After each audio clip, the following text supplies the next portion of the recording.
Okay, so if what you're going for in life is some type of transformation with your health, you're trying to heal something in your body, your gut, your digestion, your eczema, your dermatitis, maybe you're trying to lose some weight and get to a really healthy body fat percentage.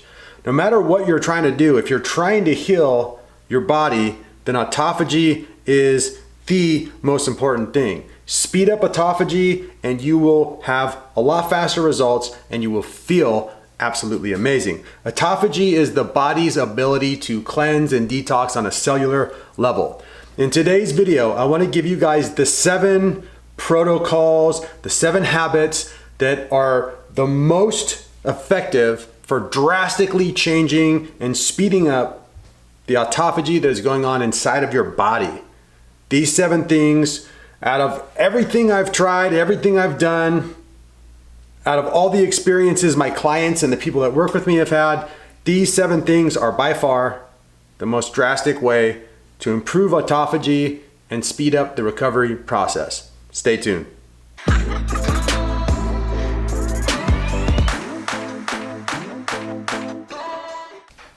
So number 1 is intermittent fasting. I have not been making a lot of videos about this over the past 2 years, but I've been intermittent fasting for almost 11 years now. On and off. I use it because it works. When you intermittent fast, much like water fasting, much like dry fasting, it gives your body a break from digesting food, which is the most energy sucking and challenging thing that your body goes through every single day. You give it a break from that and it's gonna do other things, autophagy, and a lot of it. Eating in the right rhythm, circadian rhythms throughout life includes intermittent fasting. My favorite way to intermittent fast is to do it with a 16-8 split. So 16 hours of fasting, 8-hour eating window. That is an easy way to do it. When I'm trying to push my autophagy further, for me personally, I like to do about an 18-hour fast and then give myself about a 4-hour eating window. That works perfectly for me.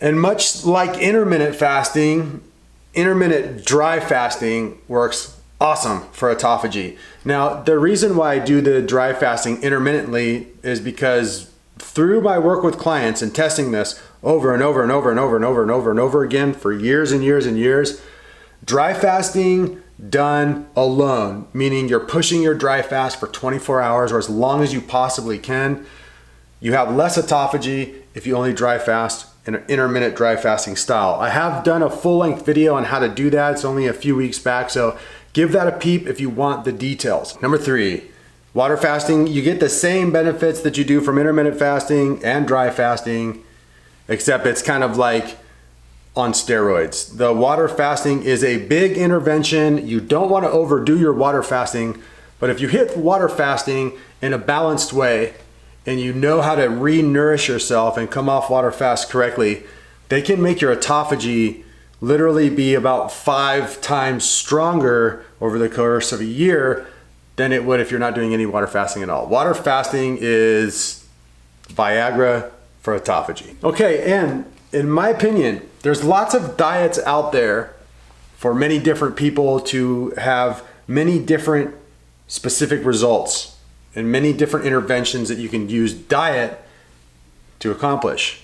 For example, for a lot of people in the cleansing and detox phase, they're either going one of 2 ways. Super high carb, low fat, lots of fruits, lots of juices, a catabolic method, or they're going the hormonal way, kind of a keto approach, a carnivore approach, a fasting approach, a hormonal gut health approach.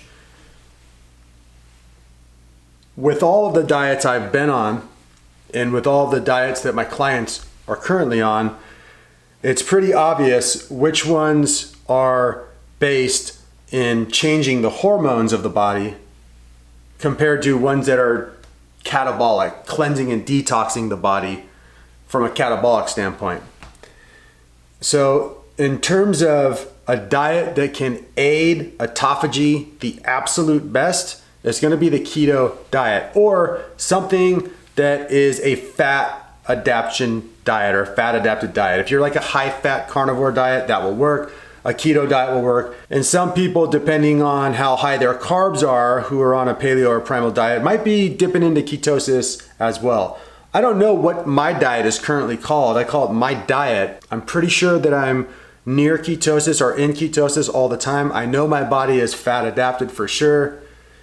And I'm somewhere around 80 to 100 grams of carbs most days. Some days I'm at 20. But a fat adapted diet, one that works super well with intermittent fasting and water fasting and intermittent dry fasting, one that allows your body to have a ton of autophagy, have no digestional issues at all, but also give you all the nutrients that you need for healthy brain and healthy hormones. As an added bonus, healthy hormones are one of the key drivers to proper deep levels of autophagy. When your body's in autophagy, it's struggling to get the body into a healthy hormonal state. So the more things you can do to nourish and aid the process of being hormonally healthy will also aid the process of cleansing and detoxification and make it speed up in a major way. So I do think the keto diet or a fat adapted diet is the best for speeding up autophagy, bar none.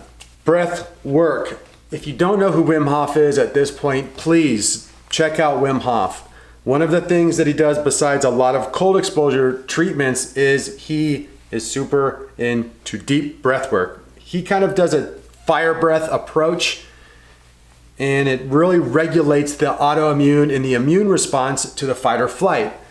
When you have the ability to start to control your fight or flight, your immune and autoimmune response, then you're changing yourself on a hormonal level. And like I said earlier, if your hormones are bumping, then the autophagy is going to speed up and the autophagy is going to go deeper. They work together. Healthy hormones promote autophagy and autophagy promotes healthy hormones. That's why you always see diet paired with the healthy lifestyle. You can't just do one or the other. It's also very meditative, which brings a spiritual / emotional element into the process. Again, if you're dealing with your spirituality and your emotions and your stress, you're also adapting your body to deal with hormones in a better way. Cortisone, cortisol release, that's your fight or flight in action. When your body deals with fight or flight in a relaxed way, with a way that's just balanced, then it's not going to throw your health off as much. And again, is it the chicken or the egg? Do you get stressed or does the stress cause your ill health? Here's what I've learned. When you are healthy, your body deals with stress a lot better. One of the greatest ways to spike your autophagy every single day, and for some of you people who are very active, like myself, on certain months, I'm doing this twice, sometimes 3 times in one single day. And no, I'm not talking about jacking off. Working out hard, and I'm talking hard, working out hard, really hard. I mean like a good solid workout. I'm not talking, some bicep curls and some calf raises and 10 minutes on the elliptical. I'm talking strength, functional, power, movement oriented, human strength stuff. The basics: overhead press, pull-ups, squat, lunges, deadlifts, pull-ups, rows, and as much pushing as you can. Your body needs, more than any time ever in the history of man, does our bodies need a full body, freaking heavy, hard workout. Humans have become so soft. We work in front of computers and we sit in front of the TV. Our hormones, our bones, our bodies are weak. It sucks. But we are not in a place, most of you guys aren't farmers, most of you guys aren't living off the grid, and most of you guys aren't out hunting for your own food. So you're not getting the normal amount of 8 hours of activity that human beings normally get. So you have to have an intervention for yourself. You have to bring in a strength protocol to make up for the crappy lifestyle that most of us have. It will make you sleep better. It will improve your hormones. It will improve your bone health. It will improve your psychology. It will improve every aspect of your life, including your emotions. And number 7, proper hydration and electrolyte balance. So if you are oversaturating yourself with water, that's not good. And if you're not drinking enough water and you're dehydrated all the time, that's not good either. Find your balance. For me, it's way up and down because I do eat some fruit here and there, and I do drink some green juices here and there, and I get super hydrated from those foods. Generally, it's 2 liters or more. I've gone up to 2 gallons a day. For me, that was oversaturated. Didn't feel great. Felt great for 3 days and I felt horrible. Experiment a little bit, find your own niche with water. But I'm telling you, overdoing the water is just as bad as underdoing it. So find that balance. Also with your electrolytes, your salt, your potassium, your magnesium, I wouldn't rely on supplementing for those things too much. Obviously you can take some magnesium citrate or magnesium, it's pretty easy to find. It's just a mineral, not a big deal, not some type of crazy supplement, but your body's gonna do a better job with assimilation if you're getting it from your food. So do your best to get your electrolytes from your food. Keep your water intake balanced for you as an individual. Make sure you're doing really heavy, hard workouts. Do some breath work, do some breathing work. Check out Wim Hof if you need inspiration. Dry fasting intermittently, intermittent fasting, and water fasting. Fasting is gonna be steroids and Viagra for autophagy. So give these 7 things a try, add them into your repertoire and watch your cleansing and detoxification results, progress, speed, go to the next level. Thank you so much for watching, you guys. Leave all of your comments and questions down below. If you're looking to get a hold of me to become one of my private clients, there's a link in the description box for that.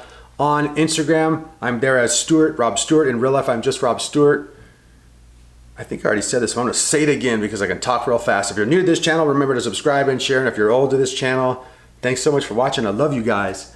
Remember to hit the notification bell and like the video. If you liked it, like it. If you didn't like it, don't like it. What type of person, and if you're into behavioral science, which I am, I have a degree in behavioral science and my master's work is in psychology, transpersonal, transformational. So I like to nerd out on this stuff. If you're one of those people, or if you're just interested in this subject and you'd like to be a part of the end of the video blabble that I do, leave this in the comment section. What type of person, this is a confusing topic for me. Someone's gonna sit on YouTube and watch an entire video, 5-6 minutes of their life, gone. They know they don't like the video from the very start. The second they see your face, they're like, this guy sucks, I hate the way he talks, his red beard's annoying. They just don't like it, but they keep watching and they keep watching. And then they don't like it so much that they leave a rude comment and then they also press a don't like. Now me personally, if I'm on YouTube and I'm having myself a good old time, I'm watching videos, I'm getting inspired, checking out some new hacks, if I don't like something, I'm gonna change it right away and go find something that I do like. And if I don't like something, I'm not really the type of person that's gonna leave a crappy comment or give them a thumbs down. That's just me. What do you guys think? If you hate a video, do you watch that sucker all the way through and then be like, you know what, mister, thumbs down? Or do you just tune into yourself? As soon as you feel the energy that you don't like, just off to the next. Very curious. I don't think I'm alone in this viewpoint, but I might be. We'll see. Much love, you guys. Peace. I'm out. Did you think I was gonna go do something? Like walking that way?